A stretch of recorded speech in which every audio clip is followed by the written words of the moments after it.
Sasa ni mchezo kati ya FAR Rabat na Young Africans. Kundi hili linatajwa kwa kundi la kifo kweli kwa mujibu wa mitazamo ya watu. Lakini kabla tujaenda mbali zaidi, pengine wewe unadhani ni kundi la kifo au la kawaida? Kundi la kifo. Anyways, ni lugha ambayo watu wanaitumia mtaani, kundi la kifo, kwa sababu tuna maneno mengi ya kifootball. Lakini ni kundi gumu, hamna kundi la kifo. Kundi gumu. Yes, ni kundi gumu na mimi nakubali hilo. Mara nyingi nimekuwa nikikubali kwamba hili ni moja ya makundi magumu. Na kuna watu wanasema, nawasikia kundi gumu kwa Yanga. Hapana. Sio kundi gumu kwa Yanga. Kundi gumu kwa kila mshiriki wa lile kundi. Yaani lile ni kundi ambalo Ahli ndo bingwa mara zote. Ni kundi ambalo analiangalia nasema msimu hapa nina kundi. Usione AS FAR Rabat na wenyewe wanaangalia wanasema hivyo, kama ilivyo pia kwa JS Kabylie na Young Africans pia. Kwa hiyo hii situation ambayo Yanga anaipitia ya kuona hili kundi ni gumu, ndivyo ambavyo mashabiki wa hizo timu nyingine wanapitia, wanaona hili kundi ni gumu.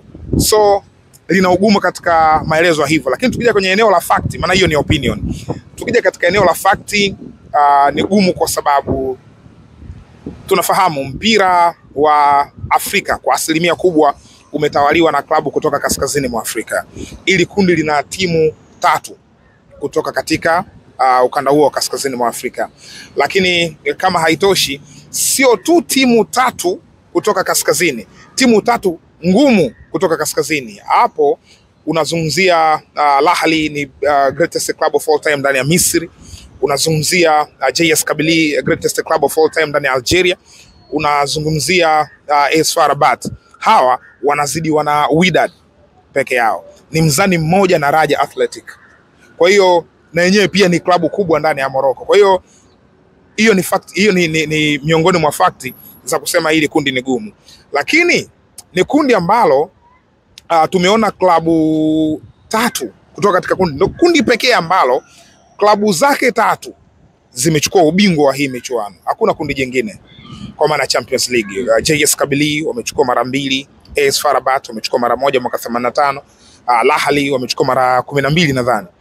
Kwa hiyo ni Young Africans pekee yake ndo ambaye hajachukua ile kombe. But Young Africans ameingia kwenye hili kundi sio kama timu dhaifu. Ndo uzuri wa hapo, kwamba licha hao wengine wana experience kubwa na hii michuano, lakini Young Africans akuingia kama mchekea. Unajua tungeweza kupeleka kwa mfano sisi Sub-Saharan Africa, tungeweza kumweka mwakilishi wetu pale mmoja wa daraja la kati, labda Power Dynamos, Saint Louis Lupopo, Stade Malien, timu za namna hiyo, tungesema kwamba huyu automatic hayupo, yani tunamtoa kabisa.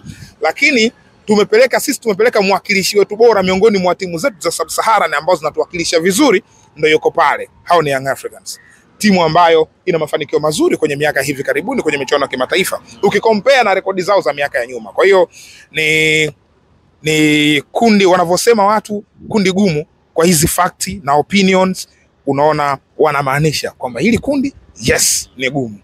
Kundi gumu kwa wote. Sasa tuelekee katika mchezo. FAR Rabat tukiangalia katika misimu miwili kwenye ligi ya Morocco wamekuwa wako vizuri kweli. Na Young Africans the same. Pengine mabadiliko ambayo Yanga wameyafanya mapema kabisa ya coaching yanaweza yakaathiri nini kuelekea katika huu mchezo? Okay.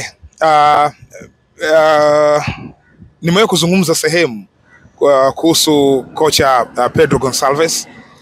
Wamefanya mabadiliko Young Africans, mabadiliko ambayo yalikuwa yametokana na kutokufanya vizuri kwa kocha aliyepita. Romain Folz, mechi zake hizi 2 za mwisho hazikuwa nzuri. Alitoa sare dhidi ya Mbeya City, akaenda kupoteza dhidi ya Silver Strikers.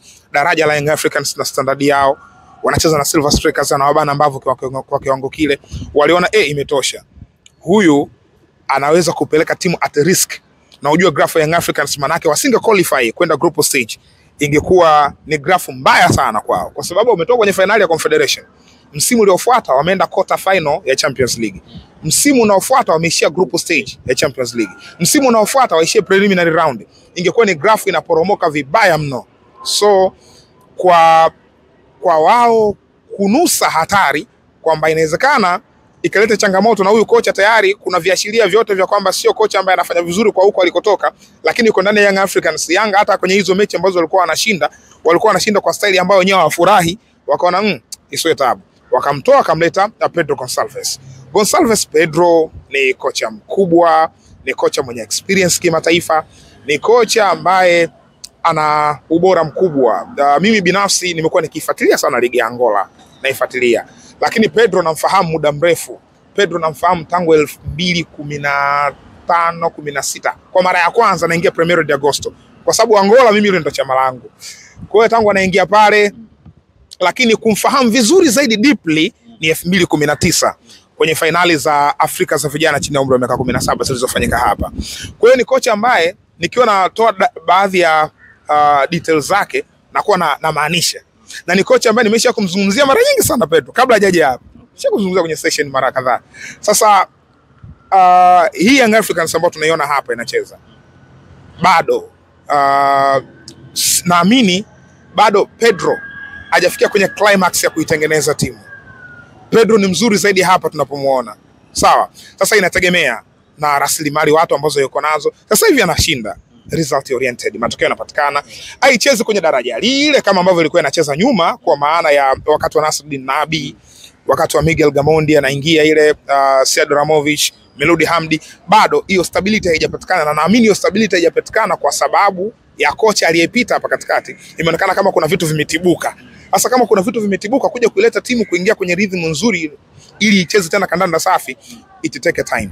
Na yeye kaingia muda mfupi kwenye kikosi. Kwa hiyo sasa hivi ni result oriented, anataka matokeo. Kipindi hiki kimepatikana sasa hivi, kuna hiki kipindi cha mpito hiki cha hii break international. Naamini sasa ni muda ambao anaanza kuinput mbinu zake. Yaani atataka kuitengeneza Young Africans tofauti. Kwa hiyo kama itakuwa tayari imeshafanikiwa, basi uende tukaiona Young Africa tofauti kabisa katika mechi dhidi ya AS FAR Rabat. So kwa Young Africans kuleta huyu kocha, binafsi naona ni good move. Good move ambao wameifanya ya kumtoa Romain Folz kumuingiza Pedro Gonçalves, and so far ameshinda 100% katika mechi ambazo umesimama. Haya, ameshinda 100%. Sasa pengine mpinzani ambaye yuko naye sasa, huyu ambaye tunamuona kwa jinsi ulivyoangalia FAR Rabat, pengine maeneo gani watakuwa tishio na wachezaji gani ambao watakuwa tishio kwa Yanga wanapaswa kuangalia kwa umakini? Honestly, kusema ukweli kabisa bila kupepesa macho, FAR Rabat wana timu nzuri kabisa. Wana timu nzuri. Kabla ya kuangalia maeneo gani muhimu kama swali lako la msingi linavyouliza, lakini FAR Rabat uangalie total last campaign. Msimu uliopita walicheza group stage kwenye kundi ambalo lina giant, the like of Mamelodi Sundowns, Raja Casablanca, AS Maniema Union, lakini walitop, sio tu kuongoza, wameongoza unbeaten. Hawajapoteza mchezo hata mmoja. Wameenda kutolewa na Pyramids katika kota robo finali. Tena Pyramids kashinda mechi moja tu, goli 4-1 ile ya kule Egypt. Mechi ya pili kapigwa yeye goli 2-0. Manake FAR Rabat amefanikiwa kumfunga bingwa wa Afrika msimu ule, mechi zote mbili kafunga magoli. Ila tu ile moja ilipigwa chuma nyingi. That's why imeshindikana. Ukiangalia timu yao haijabadilika sana zaidi ya kuongeza qualities. Yaani kuna wachezaji wengine wameongeza kwenye kikosi.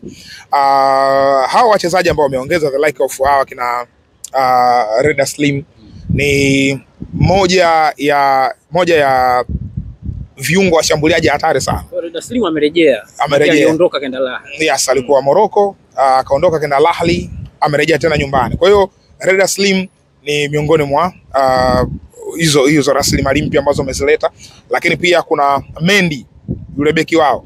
Yes, naye yuko pale.